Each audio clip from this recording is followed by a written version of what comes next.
Selamat datang di Movie Corner Indonesia bersama gue Irsan 56.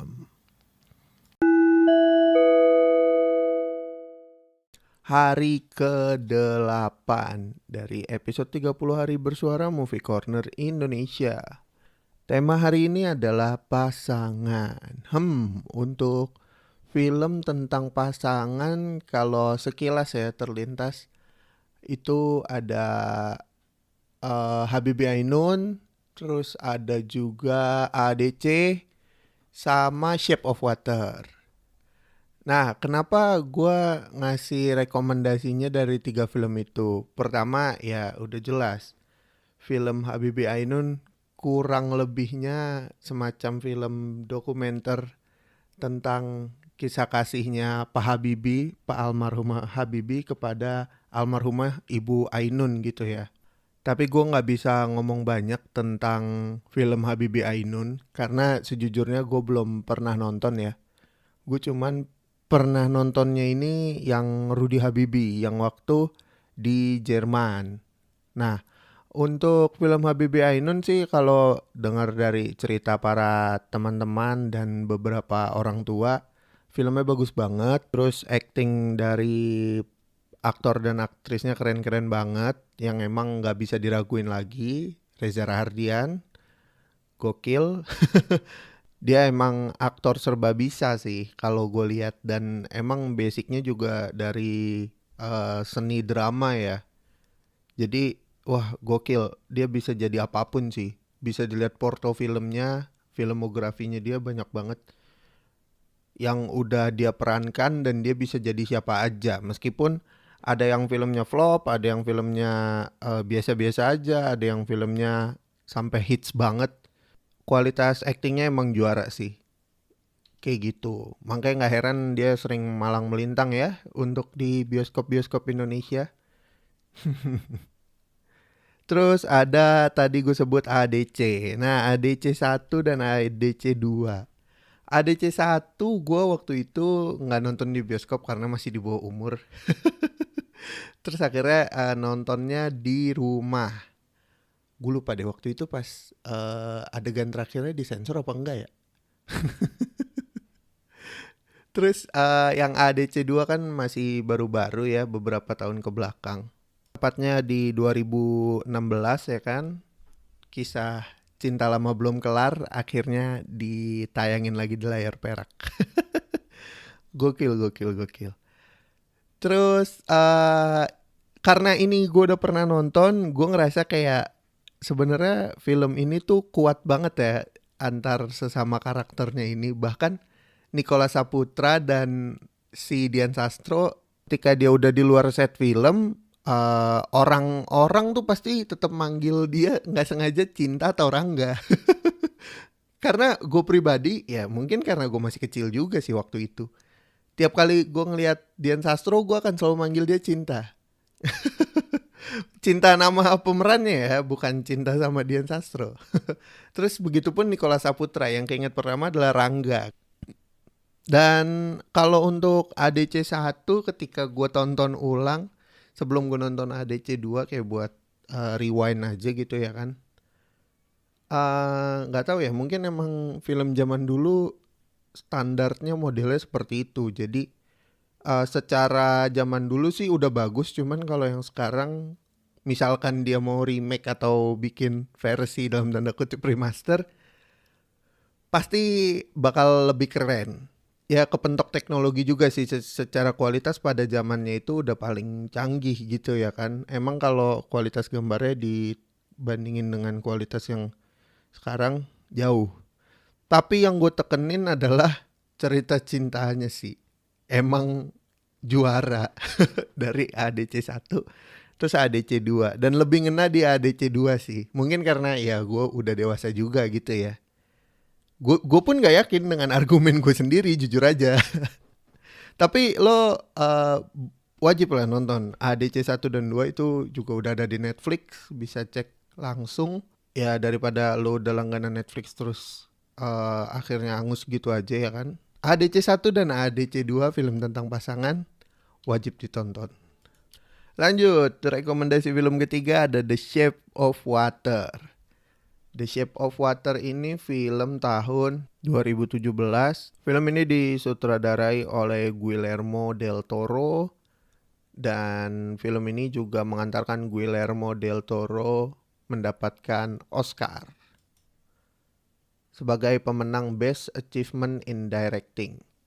Terus film ini juga memenangkan Oscar dari kategori Best Motion Picture of the Year. Film ini menceritakan tentang kisah cinta seorang gadis bisu dengan makhluk amfibi yang ditangkap oleh seorang militer dan dikurung untuk melakukan riset lebih lanjut.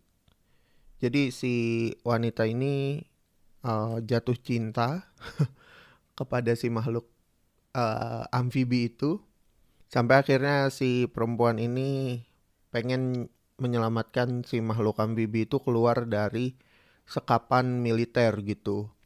Nah, kayak gimana detail ceritanya lu orang tonton aja. Gue lupa deh di Netflix ada apa enggak. Kalau nggak ada ya lu udah tau lah lu harus kemana. Dan gue waktu itu nonton film ini pas lagi pulang dari Palembang, lebih tepatnya di pesawat. Karena gue penasaran, gue gak sempet nonton di bioskop. The Shape of Water tuh di Indonesia sempet rame. Abis itu kayak ketimpa sama film-film lain, jadi gue ke-skip. Dan akhirnya gue baru bisa nonton di pesawat. Nah, karena penerbangan Jakarta-Palembang itu gak nyampe 2 jam. Sedangkan untuk film ini tuh durasinya lumayan panjang, 2 jam lebih. Mau gak mau untuk beberapa adegan conversation gue skip. Tapi gue tetap dapat intisari dari ceritanya. Ya kurang lebih ini kayak semacam perjuangan pasangan ya. Untuk membuktikan rasa cintanya gitu. Dan ini seru banget sih.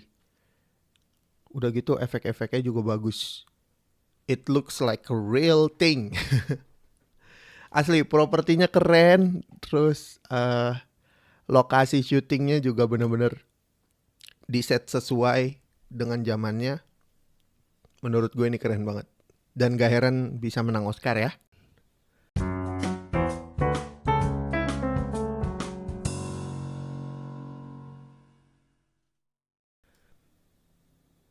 Oke, lanjut. Ngomongin tentang pasangan.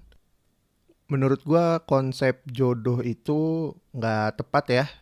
Karena aneh aja gitu. Kalau gue pribadi mengartikan hal tersebut itu agak rancu. Banyak banget kejadian khususnya di lingkungan gua, entah di keluarga, entah di circle pertemanan atau pergaulan. Ngebahas jodoh itu adalah pasangan yang lo nikahi. Kayaknya bukan itu gitu. Ya pasangan yang lo nikahi atau orang yang lo nikahi ya udah pasangan lo aja. Gitu loh. Agak-agak aneh soalnya konsep jodoh yang dikasih tahu dan berdasarkan realita yang gua terima. Menurut gue jodoh itu nggak ada sih. Ya pasangan aja udah. Pasangan yang lo nikahi, pasangan yang lo ceraiin, pasangan yang lo pilih setelah bercerai, pasangan pacar lo gitu ya kan. Ya kayak gitulah. Dibandingin lo ngomongin jodoh itu sebagai orang yang lo nikahin. Enggak sih menurut gue, enggak gitu konsepnya. Nah lo orang kalau tahu lebih lanjut mungkin bisa kontak gue di DM Instagram @irsan56 yang punya pengalaman tentang jodoh juga mungkin boleh DM ke gue ya. Terus apa lagi ya, ngomongin pasangan gue ngerasa gini. Ada pasangan yang kayaknya emang di nggak bisa dipisahin gitu. Kalau di film contohnya ADC, terus Habibie Ainun itu kok di film ya. Nah ADC ini menarik kalau gue bahas tuh konsep mereka berpasangan ini tuh tunggu-tungguan banget gitu ya kan. Ya tau emang saking kuatnya chemistry mereka nggak bisa dilepasin, ceritanya sih gitu.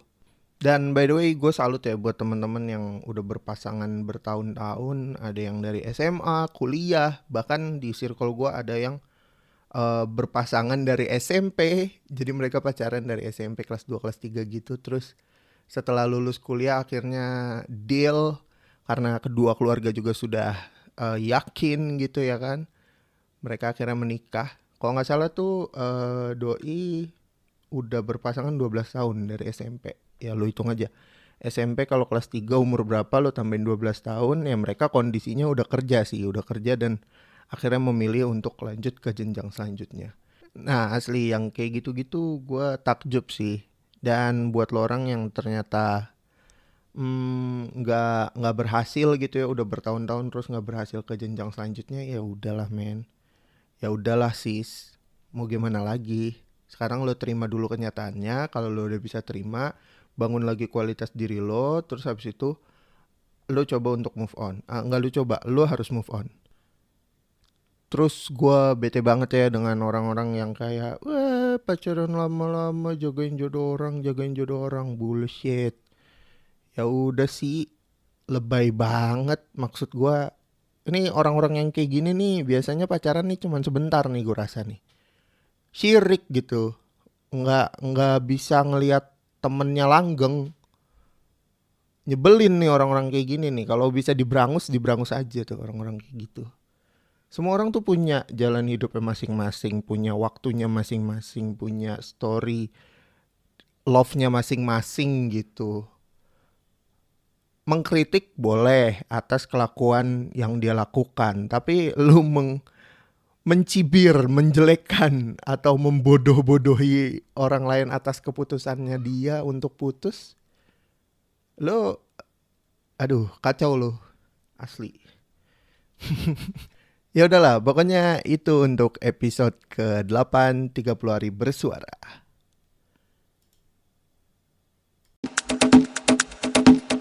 Terima kasih buat yang udah dengerin sampai ke fase ini. Terus jangan lupa untuk dengerin konten 30 hari bersuara dari podcaster-podcaster lainnya di hashtag 30 hari bersuara.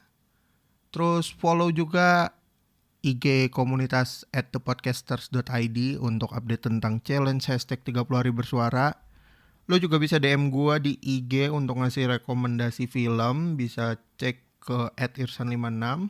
Atau lo mau ngobrol-ngobrol, bisa juga ke DM itu. Karena gue lebih fast respon di IG. So, itu aja mungkin untuk bahasan kita di episode kali ini. Sampai ketemu di episode selanjutnya. Gue Irsan56 pamit. Ciao.